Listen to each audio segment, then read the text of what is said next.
So what we have here today is a gear train with an idler.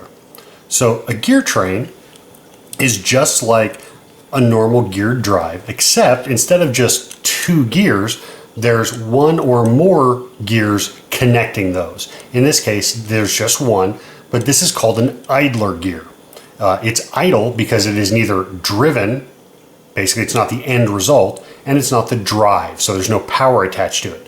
Its only function is to connect the drive gear to the driven gear. Now, if you look at this, you'll notice I have a large gear, a medium gear, and then a large gear again. So these two are the same size and this one's smaller. So as we watch how the markers move. So as we spin this one, you'll notice that the markers on the outside gears stay in alignment. Now the reason for this is related to gear ratios. In this case, we have a 3:5 gear ratio between the drive gear and the idler, and then we have a 3:5 ratio between the idler and the driven gear, the final gear. So those sort of cancel each other out, and you get basically a 1:1 ratio because these happen to be the same gears. And that's going to be true of any gear chain with idlers that you build, whether it has one gear or 5 gears for the idlers or 10 idler gears. The only ratio that really ends up mattering is the driven to the drive. How these two are related, basically the start and end. That's the only thing that matters. So you'll notice if I spin this one once, the end gear spins once. But let's say I come back and I pull some of my gears out here and I change up my system just a little bit.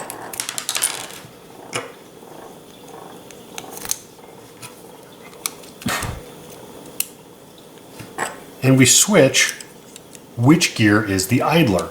So now I have a drive gear that's large, an idler that's large, and a driven gear that's medium.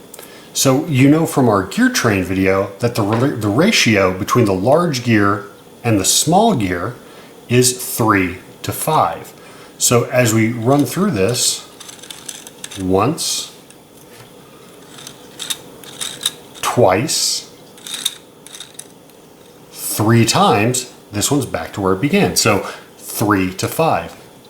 So this just goes to show that it doesn't matter what gear is here as in the center as the idler. The only thing that matters for the ratio, and therefore for either a speed or torque system, is the starting to ending gear ratio. So that's what you have to look at with idlers. So why do we have idlers? Why does it matter? Well, it allows us to change the distance between our drive and driven gear axles. So it allows us to change where these axles are in a system. And there are lots of other reasons. These are very, very stiff and firm. When you build them with high strength gears, you can create a very powerful system that sometimes can't be matched by a chain or a belt drive. So it's another thing to look at as you're building them. But the idler is the important piece in this system. The last thing to think about is direction. An idler can be used to change the direction of a system.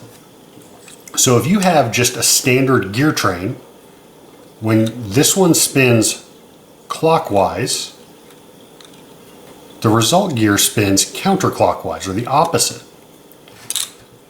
When instead of that, you add in an idler gear, it changes the direction of the spin. So if I spin this one clockwise, my idler goes counterclockwise, but my driven gear also spins clockwise. So that's something to think about, is that idler gears can be used to change the direction of rotation of your result. So for every odd number of idler gears, your resulting drive will spin the same direction as your input.